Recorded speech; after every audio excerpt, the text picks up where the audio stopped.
इस वीडियो के अंदर हम यही जानेंगे कि 18 साल की श्रेया कैसे के पॉप इंडस्ट्री के अंदर पहुंची और हम क्या सीख सकते हैं उनसे। क्या जो डीआर म्यूजिक एजेंसी है वो श्रेया के लिए एक सुटेबल एजेंसी है? क्या श्रेया एक बहुत बड़ी के पॉप आर्टिस्ट बन सकती हैं इन फ्यूचर? वो सब कुछ आज हम जानने की कोशिश करेंगे। उड़ीसा की रोलकेला जैसी फेमस सिटी के अंदर श्रेया का जन्म हुआ। आपको बताना चाहूंगा भुवनेश्वर और कटक के बाद रोलकेला ही थर्ड लार्जेस्ट सिटी है उड़ीसा की, और कह सकते हैं कि सारी सुविधाएं उस जगह पर मौजूद हैं। और इसी रीजन की वजह से चाइल्डहुड में ही श्रेया ने अपनी सिंगिंग की क्लास ज्वाइन कर दी। श्रेया के जो ग्रैंडफादर हैं वो क्लासिकल म्यूजिक सिखाते थे, ट्रेनिंग देते थे और काफी अच्छे और पॉपुलर भी थे।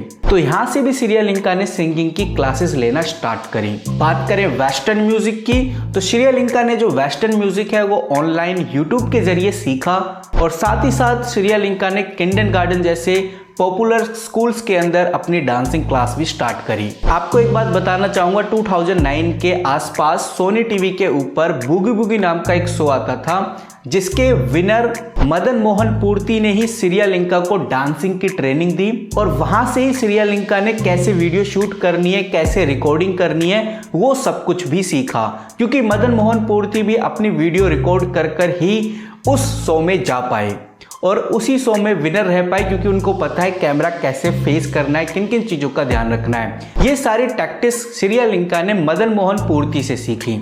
और कुछ साल की ट्रेनिंग के बाद श्रेया के जो फादर हैं उनका ट्रांसफर झारसुगुड़ा में हो गया, और झारसुगुड़ा में ही श्रेया ने अपनी कोरियोग्राफी और फिटनेस की जर्नी स्टार्ट करी। और इसी के साथ श्रेया काफी ज्यादा के पॉप आर्टिस्ट को देखती थी, के ड्रामास को देखती थी, जहां से उसको समझ में आया कि भाई ये इंडस्ट्री काफी अच्छी है और इसमें जाना चाहिए, ट्राई तो एक बार जरूर करना चाहिए। और साथ ही साथ वो अपने ऑडिशंस भी देती रही। अब बात करते हैं 9 नवंबर 2022 के अंदर डीआर म्यूजिक की एक मेंबर के ऊपर एक स्कैम का एलिगेशन लगा, जिसकी वजह से उसको ब्लैक सावन ग्रुप से निकाल दिया गया। जी हाँ दोस्तों, हम बात कर रहे हैं हैमी की। हैमी के ऊपर एलिगेशन लगे थे कि उसने अपने फ्रेंड से 50 मिलियन कोरियन करेंसी का स्कैम किया, जिसको अगर हम डॉलर में कन्वर्ट करें जो अप्रोक्स 44,800 डॉलर होते हैं और इंडियन रुपीज में 36 से 37 लाख रुपए होते हैं। इसी कंट्रोवर्सी की वजह से डीआर म्यूजिक ने यह डिसाइड किया कि हम इस मेंबर को अपने ग्रुप से निकाल देंगे,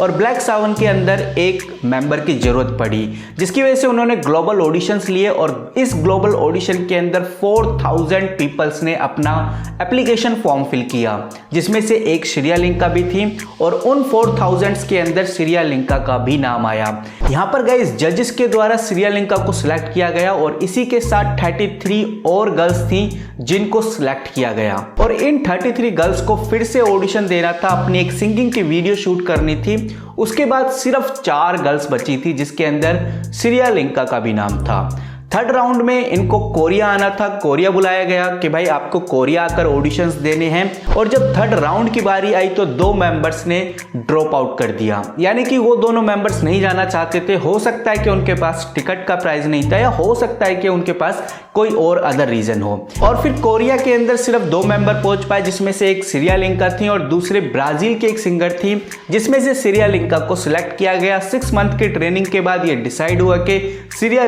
ब्लैक सावन ग्रुप की एक मेंबर है, और अभी तक ब्लैक सावन की ट्रेनिंग ही चल रही है। बाकी गाइस कुछ बातें और हैं जो आपको जाननी चाहिए। आपको बताना चाहूंगा श्रेया योगा में भी काफी अच्छे हैं, जिसकी वजह से उनका सिलेक्शन हुआ है, और उनके अंकल और आंटी टीचर थे, प्रोफेशनल टीचर थे जो योगा सिखाते थे, जिसकी वजह से श्रेया का एक रूटीन बन गया कि वो डेली सुबह योगा करती थी, और योगा से उन्होंने कहा है कि काफी मुझे फायदे हुए, मेरे डांसिंग स्टाइल में, मेरी फिटनेस में, मेरी बॉडी लैंग्वेज में काफी ज्यादा फर्क आया है।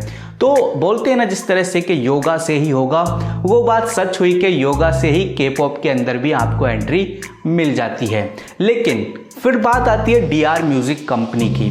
ये कंपनी कैसी है? आप कभी गूगल पे सर्च करना, इंटरनेट पे सर्च करना, इसके फॉलोवर देखना, यूट्यूब पे देखना, इसके ज़्यादा फॉलोवर नहीं है, ज़्यादा फैन फॉलोइंग नहीं है, काफ़ी छोटी कंपनी है, जिसकी वजह से मुझे ऐसा लगता है कि भाई श्रेया गलत ही इंडस्ट्री में फंस गई हैं। इतना टैलेंट होने के बावजूद भी ये इंडस्ट्री श्रेया को उस मुकाम तक नहीं पहुंचा पा रही जो वाईजी एंटरटेनमेंट जैसी, जेवाईपी या फिर हाईवे लेवल की कोई भी कंपनी है अपने आर्टिस्ट को जिस मुकाम तक पहुंचा देती हैं, उस मुकाम तक मुझे नहीं लगता कि डीआर म्यूजिक कर पाएगी।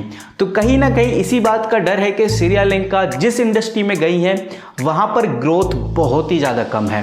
आपका क्या सोचना है? क्या डीआर म्यूजिक सीरियालिंका को एक बहुत बड़ा K-pop आर्टिस्ट बना पाएगी, या फिर ये सीरीज ऐसे ही चलती रहेगी जहां पर कुछ ही फॉलोवर्स हैं, कुछ ही व्यूज आते हैं और ना ही कोई प्रमोशन होता है और ना ही कोई कॉन्सर्ट होता है? आपकी क्या राय है डीआर म्यूजिक एजेंसी को लेकर? वीडियो के नीचे कमेंट कर सकते हैं और जल्द ही मैं आपके लिए कुछ और इंपॉर्टेंट वीडियो लाने वाला हूं जिसका आप वेट कर सकते हैं। इसी के साथ गाइज, अगर आप YG एंटरटेनमेंट के ऑडिशन के बारे में जानना चाहते हैं, कैसे हम अपना ऑडिशन दें, कैसे फॉर्म फिल करें, तो कमेंट बॉक्स के अंदर मैंने उस वीडियो का लिंक डाला हुआ है, जाकर आप चेकआउट कर सकते हैं। मिलते हैं किसी नई वीडियो के साथ, किसी नई अपडेट के साथ। तब तक के लिए take care and good bye.